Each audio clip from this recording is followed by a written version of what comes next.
Alors bonjour à toutes et à tous. Mon cours que je vais présenter, en fait, est destiné aux étudiants de licence fondamentale SVI, semestre S5. Mon cours est une partie du module Physiologie des grandes fonctions et il se rapporte à la physiologie ou s'intitule Physiologie des systèmes sensoriels et qui est donc valable pour l'année universitaire 2020-2021. Alors, avant d'aborder la physiologie sensorielle proprement dite, d'abord une petite introduction concernant l'organisation générale du système nerveux. Alors, en fait, c'est des notions dont on aura besoin pour que vous puissiez mieux comprendre des aspects anatomo-fonctionnels des systèmes sensoriels. Alors, à titre de rappel, donc notre système nerveux central se compose de deux parties. Il y a la partie cerveau qui correspond aux hémisphères cérébraux et puis la partie moelle épinière, ce cordon nerveux qui longe la colonne vertébrale. Alors à partir de cette moelle épinière émergent un certain nombre de nerfs, on appelle les nerfs spinaux ou nerfs rachidiens, qui vont innerver les parties somato-viscérales de notre organisme.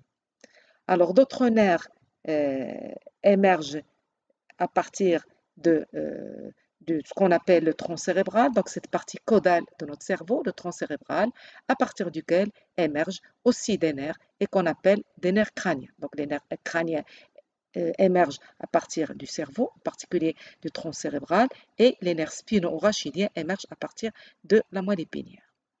Alors, sur le schéma de droite, on peut le voir, donc, où on introduit un autre élément anatomo-fonctionnel important, une entité importante fonctionnelle qui est le diencéphale, qui est la partie colorée en bleu. Donc, c'est une coupe, en fait, euh, sagittale du cerveau qui met en relief ce diencéphale, donc en jaune les hémisphères cérébraux, le bleu le diencéphale, et ce diencéphale, il regroupe différentes entités anatomiques, en particulier le thalamus et l'hypothalamus. Alors on voit aussi cette partie verte qui est le cervelet. Alors cervelet, ça veut dire cerveau miniature. En fait, c'est une structure qui regroupe énormément de neurones, donc énormément de traitements neuronaux qui se font dans ce cervelet. C'est pour ça qu'on l'appelle ainsi. Donc en fait, qui est impliqué dans différents types de traitements sensoriels, moteurs en particulier. Alors, derrière le diencéphale et en dessous du cervelet, la partie violette qui correspond au tronc cérébral violet. Et le tronc cérébral, donc, qui est prolongé par la suite par la moelle épinière, à partir desquelles on peut encore voir les nerfs rachidiens qui émergent des différents segments de la moelle épinière. Alors, si on regarde un peu de plus près disons, l'organisation de notre système nerveux central. Donc, vous avez sur cette diapositive à gauche une coupe transversale du cerveau humain, alors qui met en relief, au fait, deux masses de couleurs différentes.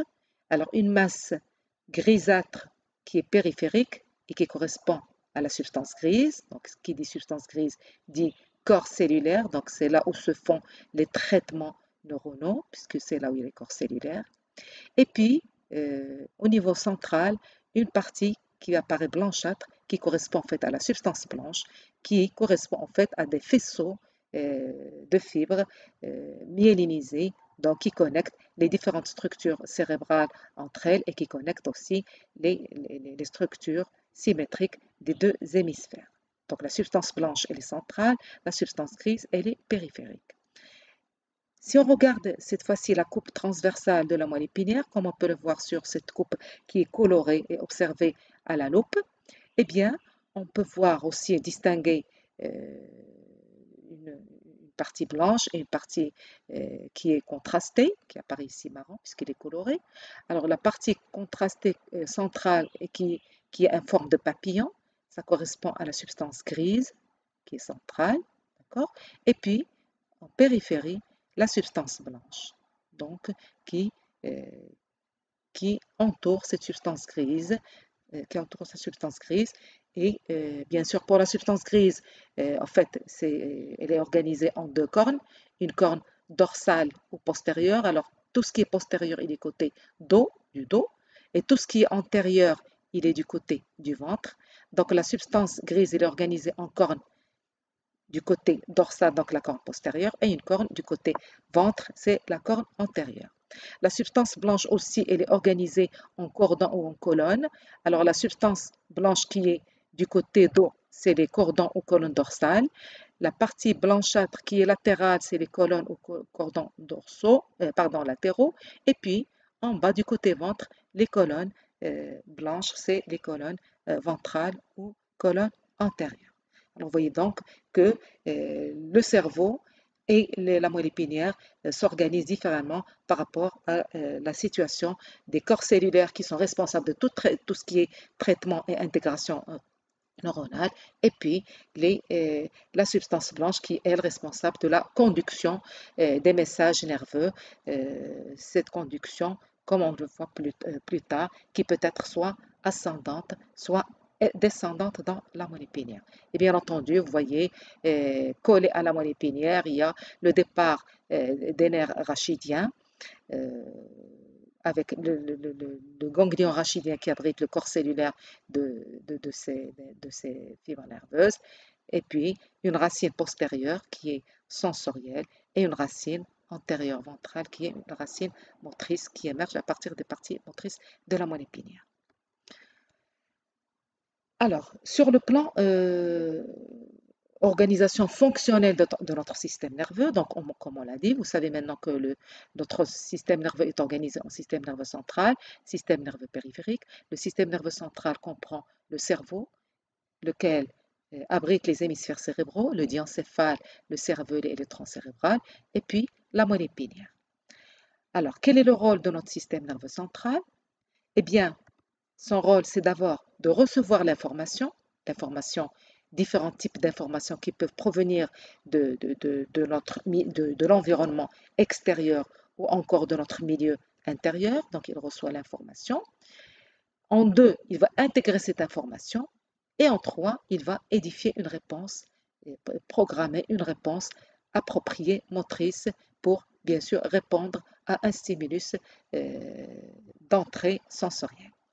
Donc, d'abord, la réception de l'information, il faut savoir que on est capable, notre organisme est capable de recevoir, d'être activé par des stimuli issus de notre milieu intérieur ou alors de l'environnement extérieur. Alors, ces stimuli sont perçus, vont activer ce qu'on appelle des structures spécialisées qu'on appelle des récepteurs sensoriels. Les récepteurs sensoriels activés vont activer des fibres afférentes sensitives, donc ils constituent ce qu'on appelle la composante sensorielle. Ces informations ou ces afférences sensitives vont véhiculer une information vers notre système nerveux central, donc à travers la moelle épinière, puis vers le cerveau, pour cette information pour y être intégrée et traitée. Donc le rôle du système nerveux central, c'est de recevoir cette information, de l'intégrer, de la traiter, et puis d'édifier une réponse, donc d'édifier une réponse appropriée, donc faire programmer une réponse motrice qui va adapter l'organisme par rapport à un stimulus sensoriel d'entrée. Alors cette réponse appropriée, bien sûr, elle va emprunter ce qu'on appelle les composantes motrices. Donc la réponse appropriée, elle sera destinée soit à des effecteurs végétatifs, c'est-à-dire les viscères, c'est-à-dire les organes internes, à travers des nerfs végétatifs, des efférences dites ou encore des efférences autonomes. Donc ça constitue ce qu'on appelle le système nerveux végétatif. La seconde composante motrice, elle va parvenir aux muscles, en particulier les muscles squelettiques bien sûr, à travers des nerfs moteurs ou encore des efférences dites somatiques destinées aux muscles squelettiques. Alors, cette composante motrice constitue ce qu'on appelle le système somatomoteur. Donc, somatomoteur, c'est-à-dire destiné aux muscles périphérique, donc situé à la partie somatique de notre organisme. Le système végétatif, il est destiné, donc il va véhiculer une réponse appropriée motrice vers les muscles viscéraux. Alors bien sûr, ces afférences sensitives et ces efférences motrices constituent ce qu'on appelle les nerfs, constituent ce qu'on appelle le système nerveux périphérique, alors qui regroupe les nerfs rachidiens qui émergent à partir de la moelle épinière, mais aussi les nerfs crâniens qui émergent à partir de notre cerveau. Donc voilà pour l'organisation anatomo-fonctionnelle de notre système nerveux. Alors, compte tenu donc de ces paramètres dont je viens de parler, eh bien, on parle d'après un neuroscientifique connu, Pujol. Eh bien, Pujol avait avancé la notion de trilogie, c'est-à-dire une entrée, une intégration et une sortie. Alors, la trilogie, comme vous pouvez le voir sur le schéma ici, la trilogie, donc, d'abord l'entrée, c'est-à-dire une prise d'information sensorielle par les organes sensoriels, prise d'information et codage, ça c'est le premier bout de la trilogie. Le deuxième point de la trilogie, c'est l'intégration de l'information au niveau du cerveau et élaboration de la réponse, donc la partie intégration. Et le troisième aspect, c'est la sortie qui va permettre d'exécuter la réponse en agissant sur les muscles effecteurs. Donc, on parle de trilogie, une entrée, l'entrée, l'intégration et la sortie. Alors, pour vous donner un exemple concret justement de ces circuits neuronaux qui s'organisent donc et qui vont nous permettre d'édifier ces entrées, intégration et sortie. Alors, on prend par exemple un événement sensoriel. Donc, on a un événement sensoriel qui a lieu au niveau périphérique. Alors, un événement sensoriel, on peut imaginer par exemple le fait de se faire brûler au niveau d'un doigt. Donc, qu'est-ce qu'on fait lorsqu'on se fait brûler au niveau d'un doigt? Qu'est-ce qu'on fait? Bien sûr, d'abord, on perçoit que c'est une brûlure, donc c'est quelque chose d'endommageant. Et après qu'est-ce qu'on fait? On retire le doigt de la source qui nous a brûlé. Donc, ça veut dire que l'événement sensoriel a été perçu par notre cerveau, en particulier par le cortex cérébral, qui a aussi édifié un programme moteur qui va déclencher donc l'activation d'une voie descendante qui va aller actionner des muscles pour déclencher un mouvement volontaire pour retirer la main et le bras de la source du danger. Alors donc un événement sensoriel, il va pénétrer par exemple au niveau de la moelle épinière. Au niveau de la moelle épinière, il y aura intégration. Le message va être conduit par une voie ascendante, c'est-à-dire une voie qui monte vers les structures supérieures. D'abord, le tronc cérébral. À partir du tronc cérébral, le message peut être transmis vers le cervelet, où il doit être ce cervelet qui va être associé au traitement sensorimoteur. Ensuite, l'information issue du tronc cérébral va monter, va parvenir jusqu'au niveau du thalamus. Pardon. Le thalamus, c'est une structure diencéphalique clé dans tout ce qui est relais sensoriel mais aussi moteur. Un traitement a lieu au niveau du thalamus. L'information issue du thalamus va être véhiculée vers le cortex cérébral où se fera la sensation, la perception et puis l'édification d'un programme moteur qui va bien sûr répondre à un événement sensoriel. Et le programme moteur, vous voyez, c'est un programme qui est issu du cortex qui va passer par le thalamus, puis vers le tronc cérébral, puis vers la moelle épinière et puis vers les muscles. Alors, il y a des structures, bien sûr, qui régulent le programme moteur édifié par le cortex, les ganglions de la base et puis le cervelet. Alors, pour résumer donc ces systèmes neuronaux, donc les systèmes neuronaux sont divisés en deux composantes. Il y a un système sensoriel qui capte et traite l'information. C'est la partie du système nerveux responsable de la sensation. Il regroupe bien entendu les récepteurs sensoriels périphériques, les voies nerveuses et les parties du cerveau responsables du traitement de l'information sensorielle. Et puis, le système moteur qui va être à l'origine d'une réponse adaptée de l'organisme, une réponse à un événement sensoriel donné. Alors après cet aspect introductif de l'organisation générale de notre système nerveux central, eh bien, on va aborder euh, les aspects qui concernent la physiologie sensorielle, tout ce qui est donc décodage sensoriel et les aspects qui vont avec. Donc, à ce propos, donc, vous aurez 4 parties. Une première partie concerne les principes généraux des décodages sensoriels. Une seconde partie, le codage de l'information, comment se fait le codage de l'information au niveau des récepteurs sensoriels. Et on passera en revue, bien sûr, différents types de récepteurs sensoriels. En troisième partie, on passera en revue l'anatomie des voies sensorielles. Et en dernière partie, vous verrez que ces systèmes sensoriels sont sujets à une plasticité fonctionnelle dont les stimulations périphériques jouent un rôle primordial. Donc, partie 4, on parlera de cette plasticité fonctionnelle des systèmes sensoriels et le rôle des stimulations périphériques dans cette plasticité. Alors, concernant la partie 1, donc concerne et qui est relative aux principes généraux des décodages sensoriels. Alors, il faut savoir que tout organisme vivant dans l'homme est en perpétuelle interaction avec son environnement.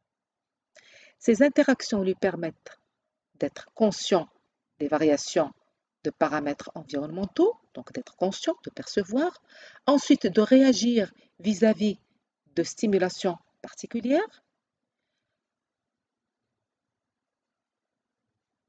également capable de se déplacer, mais également de maintenir la constance de son milieu intérieur.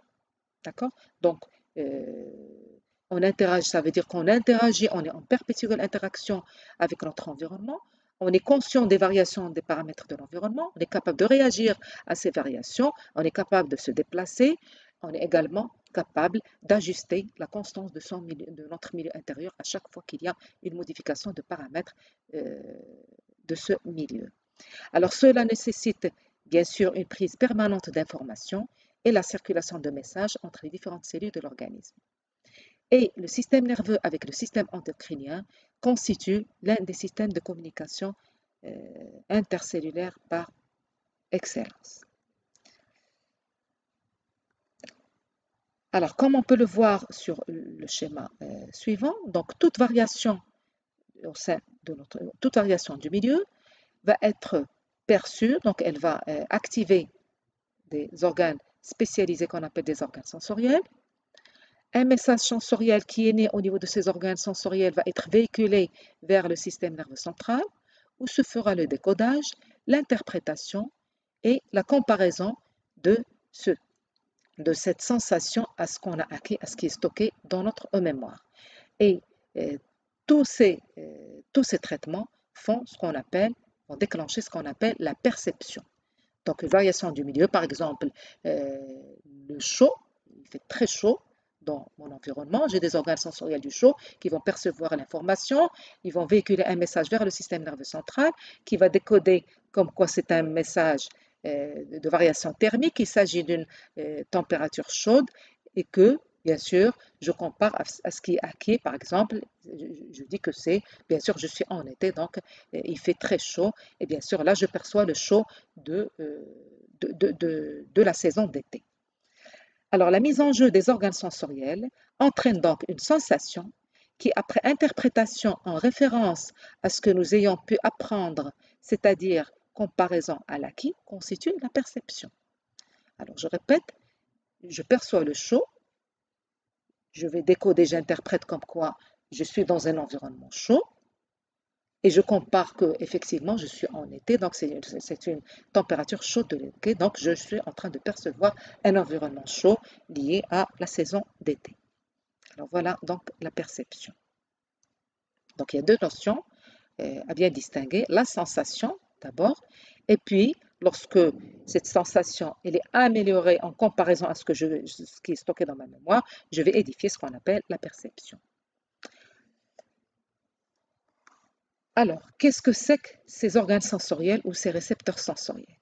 Alors, donc tout stimulus, bien sûr, il va activer un récepteur sensoriel, une structure spécialisée, dont l'activation va déclencher un influx nerveux sous forme de potentiel d'action qui va être véhiculé vers la moelle épinière, la moelle épinière, à partir de la moelle épinière, l'information va monter jusqu'au niveau du système nerveux central, où se fait la réception de l'information, le traitement et éventuellement la réponse. Donc, si j'ai, par exemple, on a dit une température chaude, si j'ai très chaud, je vais réagir pour me rafraîchir, pour allumer un climatiseur, etc. Donc, je vais pouvoir édifier une réponse appropriée à un stimulus donné.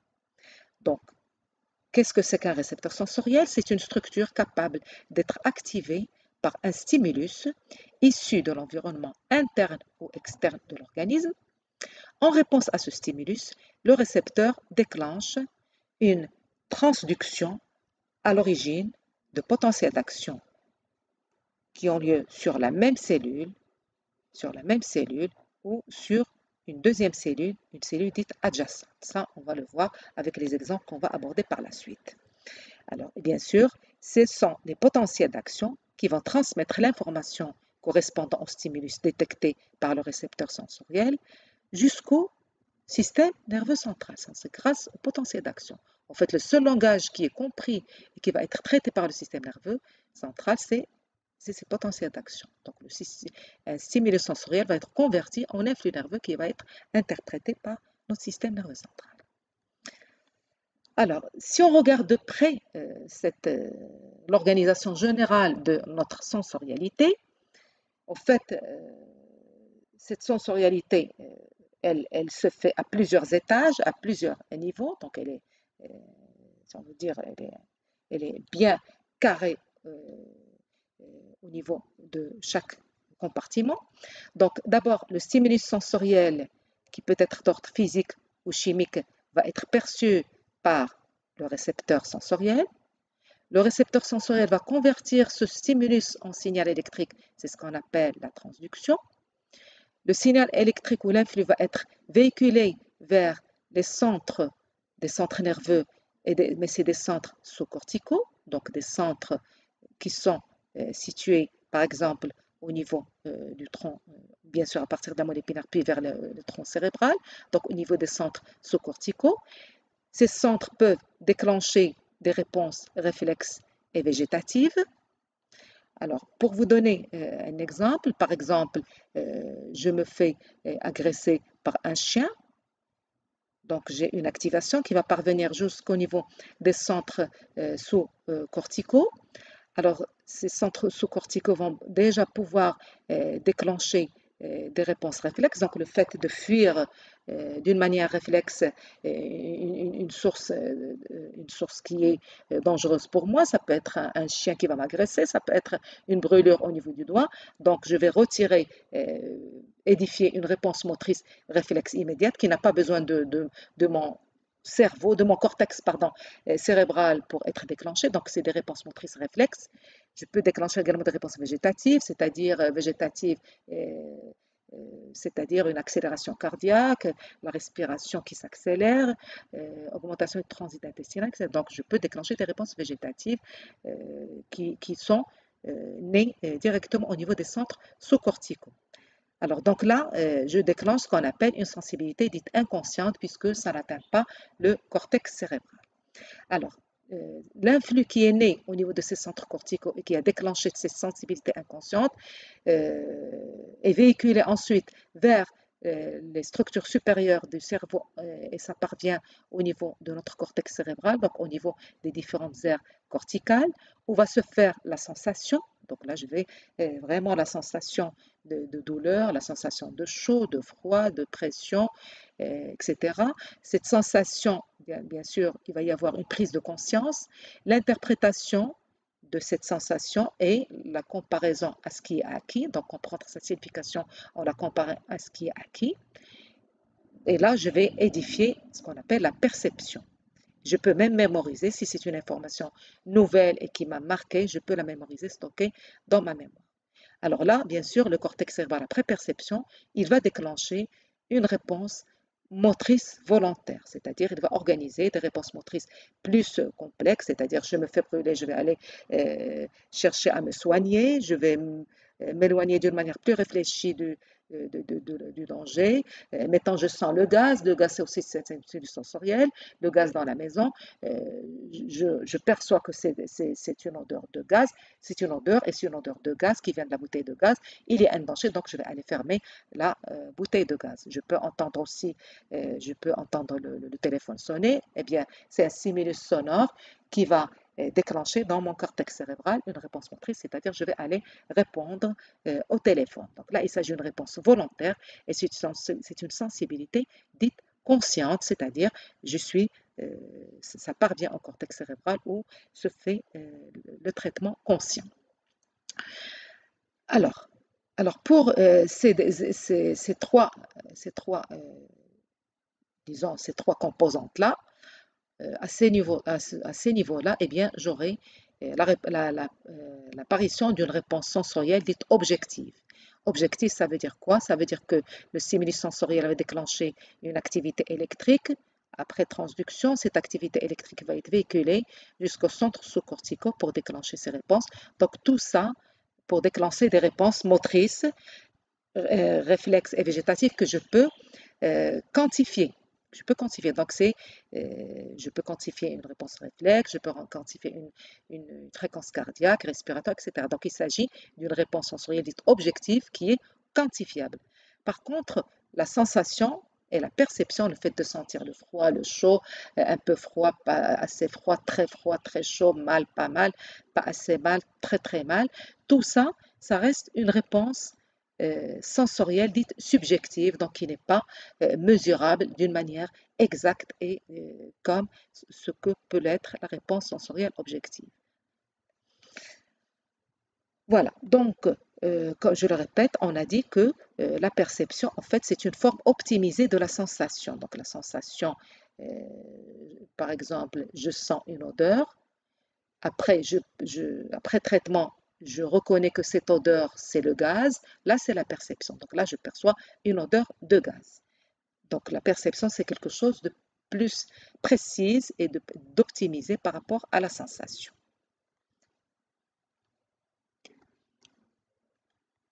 Alors, les récepteurs sensoriels sont donc capables de coder des messages renseignant le système nerveux central sur les différents paramètres physico-chimiques du milieu ou de l'organisme lui-même. Donc, ça veut dire que le stimulus peut provenir de l'environnement, il peut provenir de l'organisme lui-même. Par exemple, une modification de la pression artérielle, et vous verrez, vous avez déjà vu la fonction cardiovasculaire, la physiologie cardiovasculaire. Justement, toute modification de la pression artérielle, eh bien, il y a des récepteurs au niveau de la paroi des vaisseaux qui vont percevoir cette variation. Ils vont véhiculer le message vers les centres cardio-modérateurs sous-corticaux pour réguler cette pression et l'ajuster. Vous voyez que les barorécepteurs, par exemple les récepteurs de la pression artérielle, vont permettre de coder le message qui va renseigner notre système nerveux central sur la modification de cette pression artérielle. C'est grâce aux récepteurs sensoriels que le système nerveux central peut intégrer les différentes informations et éventuellement permettre une réponse adaptée de l'organisme en question, comme on vient de le voir concernant quelques exemples. Alors, il faut savoir que les récepteurs sensoriels sont souvent regroupés, donc c'est plusieurs cellules qui sont regroupées pour constituer ce qu'on appelle des organes sensoriels.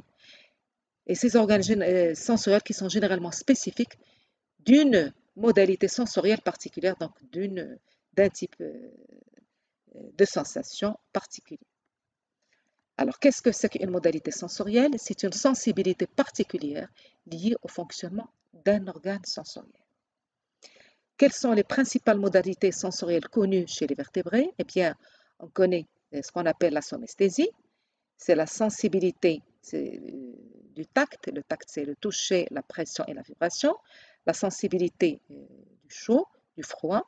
Et puis, la sensibilité aux stimuli nocifs, douloureux, c'est-à-dire douloureux.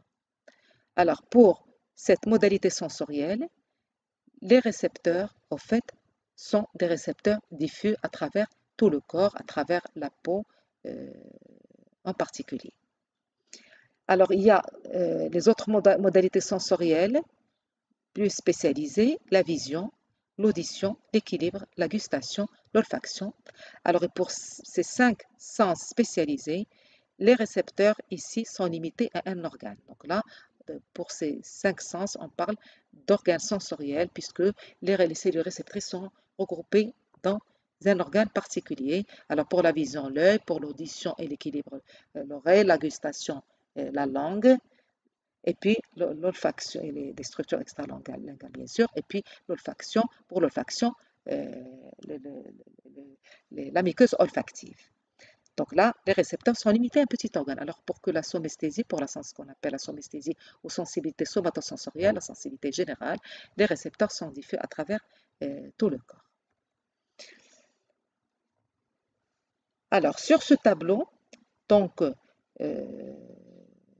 vous avez les différents types de récepteurs qu'on connaît en se basant sur, bien sûr, la modalité sensorielle et sur la nature du stimulus. Alors, pour la somesthésie, donc la sensibilité générale, le stimulus peut être un stimulus mécanique. Le récepteur en question est appelé mécanorécepteur. Lorsque le stimulus est thermique, le récepteur est un thermorécepteur. Le stimulus chimique va bien sûr solliciter un chémorécepteur. Lorsque le stimulus est nocif, eh bien, on a affaire à des nocicepteurs qui vont être activés par ce stimulus nocif douloureux. Alors, pour la vision, bien sûr, la nature du stimulus, c'est la lumière, et le récepteur qui est sensible à la lumière, on l'appelle photorécepteur. Pour l'audition et l'équilibration, la nature du stimulus, c'est des ondes de pression mécanique, donc le type de récepteur est désigné par un mécanorécepteur. Pour la gustation et l'olfaction, on verra que la nature du stimulus, c'est un stimulus chimique. Eh bien, le récepteur, bien sûr, qui est sensible à ce stimulus chimique, est qualifié de chémorécepteur. Alors, il y a une autre classification qui est basée sur la provenance. Donc là, c'était une classification en fonction, selon la nature du stimulus, la qualité du stimulus. Eh bien, il faut savoir que la physiologie sensorielle comprend 3 types de sensorialité et c'est un classement en fonction de la provenance du stimulus. Donc, il y a d'abord ce qu'on appelle la sensorialité extéroceptive. Donc, extéro, ça vient de l'extérieur. C'est le cas de la somesthésie ou sensibilité somatosensorielle. Alors là, bien sûr, le stimulus provient de l'extérieur, le chaud, le froid, la pression, etc. La vision, c'est la lumière. L'audition, c'est les ondes sonores c'est les sons qui viennent de l'extérieur. L'équilibre vestibulaire aussi, c'est des équilibres qui peuvent provenir de l'extérieur. Et puis, l'olfaction et le goût, c'est les stimuli olfactifs et gustatifs qui viennent de l'extérieur. Donc là, tous ces, euh, ces sens, eh bien, ils sont regroupés dans la sensorialité dite extéroceptive, c'est-à-dire le stimulus, il provient de l'extérieur. Et les récepteurs en jeu, on les appelle des extérocepteurs. Alors, le deuxième type de sensorialité, la sensorialité interoceptive, qui correspond à la sensibilité tant qu'elle provient de l'intérieur. C'est la sensibilité qui provient des viscères, des vaisseaux et leur endothélium. Donc, c'est une sensorialité qui provient de nos organes internes, vaisseaux et viscères, et les récepteurs, dans ce cas, on les appelle des interocepteurs. Il y a enfin la sensorialité proprioceptive, c'est la sensibilité. Alors, dans ce cas, la sensibilité, c'est une sensibilité qui provient des muscles, de leurs tendons et des articulations. Les récepteurs qui sont en jeu, on les appelle des propriocepteurs, donc en relation avec une sensibilité proprioceptive. Donc, les propriocepteurs vont renseigner, ils vont informer le système nerveux sur justement l'état de contraction de nos muscles, donc en fonction de l'état d'activation des récepteurs musculaires et tendineux, ou encore sur la position des articulations, en fonction bien sûr de la stimulation de l'état d'activation des récepteurs articulaires. Là, on parle de propriocepteurs. Et en fait, chaque type de récepteur est spécifique d'un stimulus physique ou chimique particulier. Donc, il y a une spécificité de chaque récepteur vis-à-vis d'un stimulus physique ou chimique donné. Alors, si on prend le cas des récepteurs somesthésiques, disons que les récepteurs somesthésiques qui couvrent en fait toutes les parties périphérique de notre organisme, donc la partie somatique, mais aussi viscérale. Alors, donc, en fait, ces récepteurs somesthésiques sont dispatchés sur tout notre organisme. Alors, c'est pour ça que j'insiste un petit peu là-dessus, pour que vous sachiez un petit peu la différence par rapport aux récepteurs des autres systèmes sensoriels spécialisés qu'on verra par la suite. Alors, pour les récepteurs somesthésiques, sachez qu'il y a deux types de récepteurs. Il y a les récepteurs somatiques qu'on trouve au niveau de la peau, donc c'est des récepteurs, c'est des extérocepteurs. Au niveau des récepteurs somatiques, on les trouve aussi au niveau des muscles, c'est des propriocepteurs. On les trouve au niveau des articulations, c'est encore des propriocepteurs. Les récepteurs somatiques, on trouve également au niveau des viscères, donc les récepteurs viscéraux. Et là, on les appelle bien sûr des interocepteurs. Alors, les récepteurs somatiques donc, vont véhiculer une sensibilité dite somatique, c'est-à-dire superficielle et profonde, c'est-à-dire issue de la peau, des muscles et des articulations. La sensibilité issue des récepteurs viscéraux vont déclencher une sensibilité dite viscérale. Alors, la sensibilité somatique et viscérale est regroupée sous le nom de sensibilité somato-viscérale ou sensibilité somesthésique. Donc, la somesthésie, ça regroupe la sensibilité somato-sensorielle et la sensibilité viscérale. Alors, comme on peut le voir de la même manière sur ce schéma, donc on a des récepteurs cutanés qui vont déclencher une sensibilité superficielle. Les récepteurs musculaires et squelettiques vont déclencher une sensibilité profonde. Les deux regroupés sous le nom de sensibilité somatique. Les récepteurs viscéraux, digestifs, cardiaques, pulmonaires, endocrines vont déclencher une sensibilité viscérale. Et les deux types de sensibilité se regroupent sous le nom de sensibilité somesthésique. Voilà donc pour les récepteurs somesthésiques. Alors, nous abordons maintenant la partie 2 et qui concerne le codage de l'information au niveau des récepteurs sensoriels. Alors, dans ce codage de l'information au niveau des récepteurs sensoriels, on passera en revue 5 points. D'abord, les caractéristiques d'un stimulus sensoriel, puis la psychophysique et la quantification de la sensation, ensuite la transduction, en 4, le codage de l'intensité des stimuli sensoriels avec un codage quantitatif, et puis le codage de la durée des stimuli avec un codage temporel. Alors d'abord, les caractéristiques d'un stimulus sensoriel. Alors il faut savoir qu'un stimulus sensoriel est caractérisé par son intensité, sa durée et sa localisation. Alors concernant l'intensité, il faut savoir que le plus petit stimulus capable d'évoquer une sensation correspond à ce qu'on appelle l'intensité seuil de stimulation. Donc, la plus petite intensité capable de déclencher une sensation sensorielle, cette intensité, on l'appelle intensité seuil. C'est ce qu'on appelle le seuil sensoriel ou seuil récepteur. Alors, à partir de ce seuil, toute augmentation de l'intensité de la stimulation va se traduire comment? Eh bien, elle va se traduire généralement par une augmentation de l'intensité de la sensation. D'accord? Donc, plus à partir de l'intensité seuil, plus j'augmente l'intensité de la stimulation, plus l'intensité de la sensation va augmenter. Alors, par exemple, la sensation du chaud à partir d'une certaine température, mettons à partir si la température est de 26, je vais l'apercevoir en tant que telle, et plus j'augmente l'intensité de la stimulation, c'est-à-dire je passe à 37, 40, etc., l'intensité de la sensation de la chaleur va être de plus en plus intense.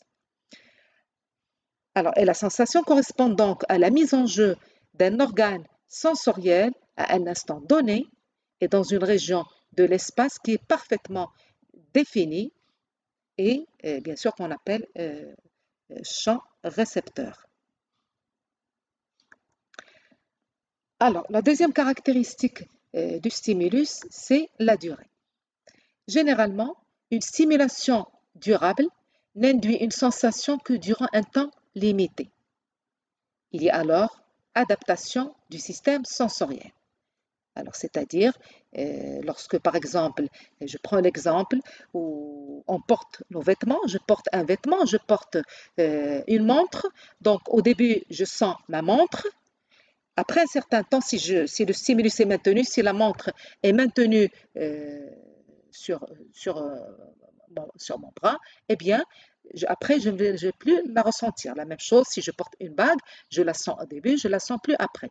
Donc, ça veut dire qu'il y a adaptation à ce stimulus et donc adaptation du système sensoriel.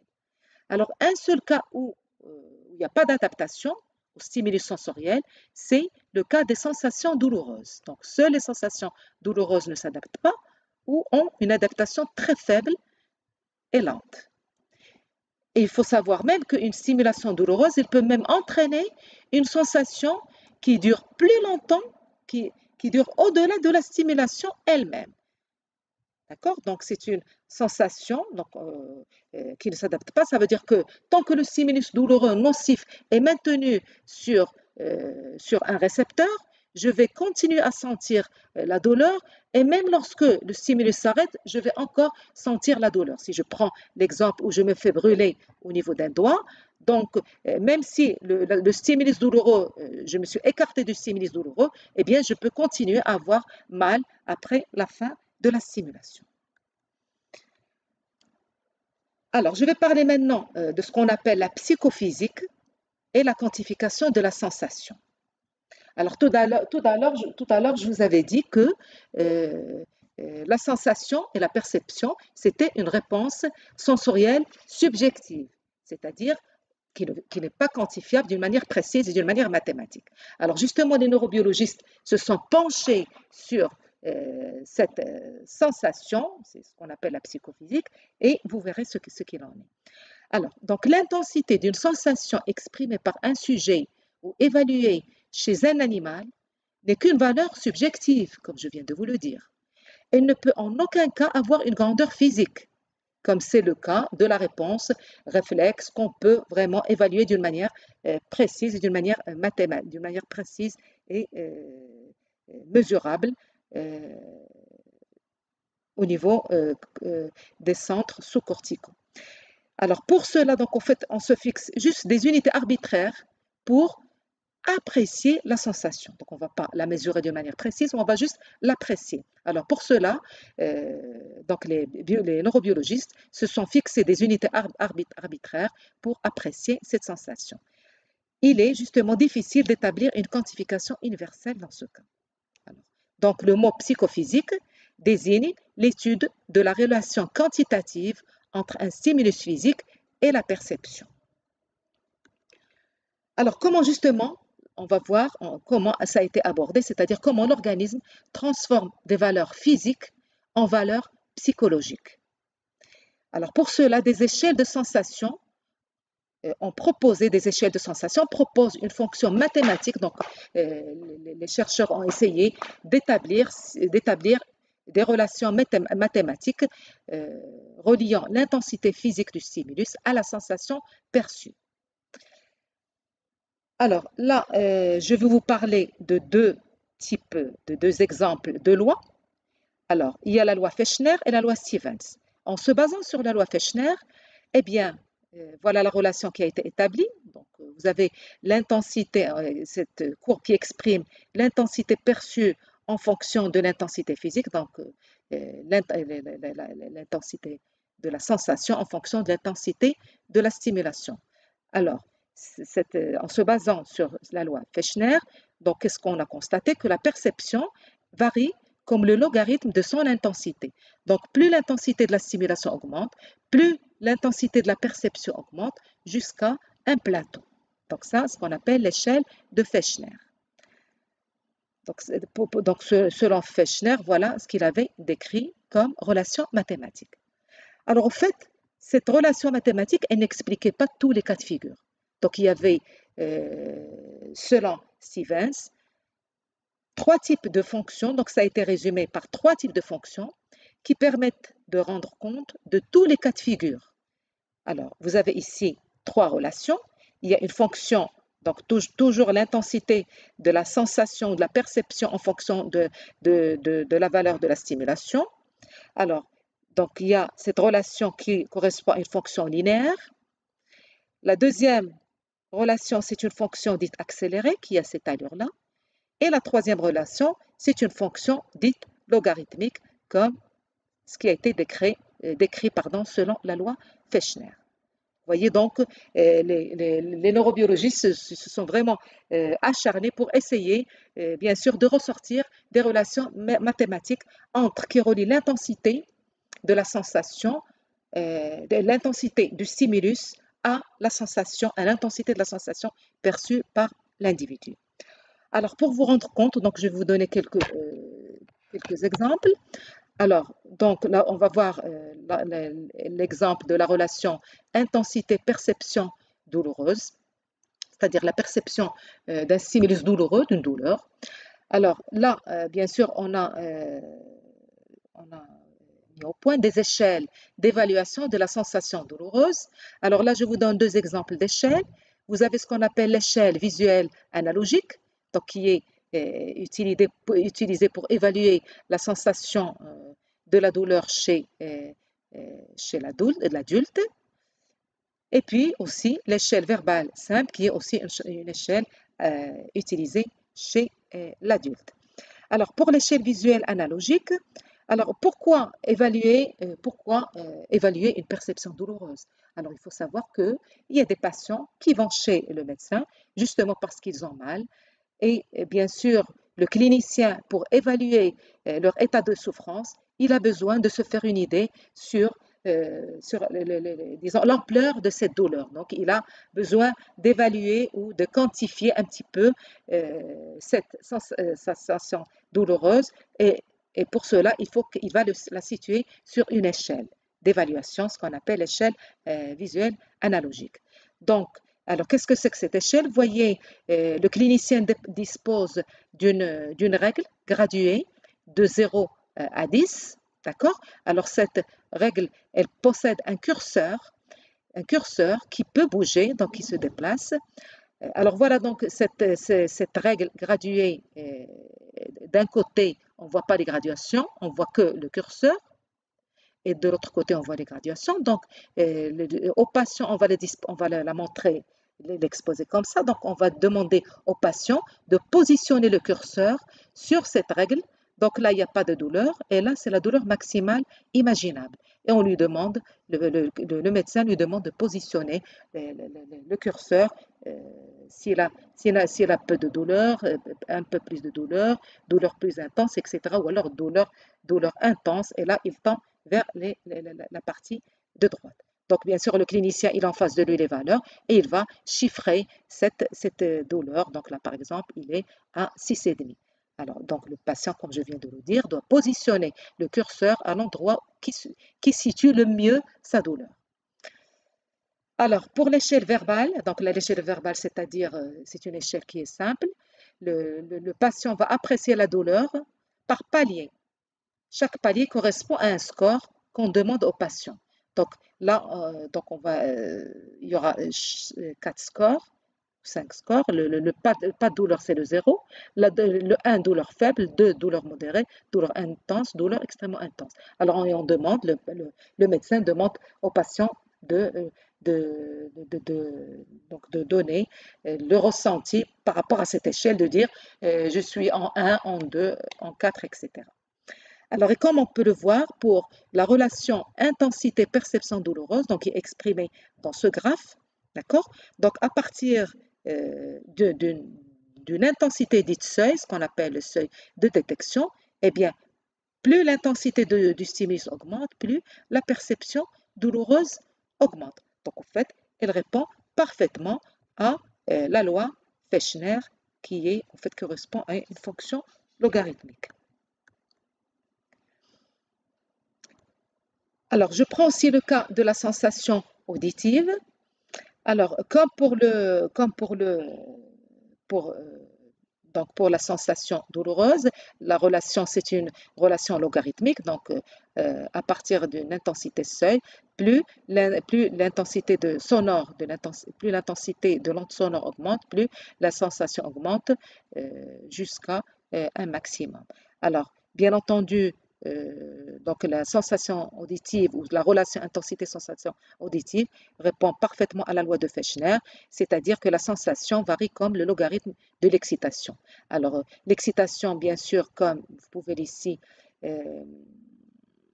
les la perception, pardon, la sensation, elle est désignée par le bel. Donc, vous avez pas de sensation 0 bel. Ici, vous avez la valeur 1 bel et 2 bel.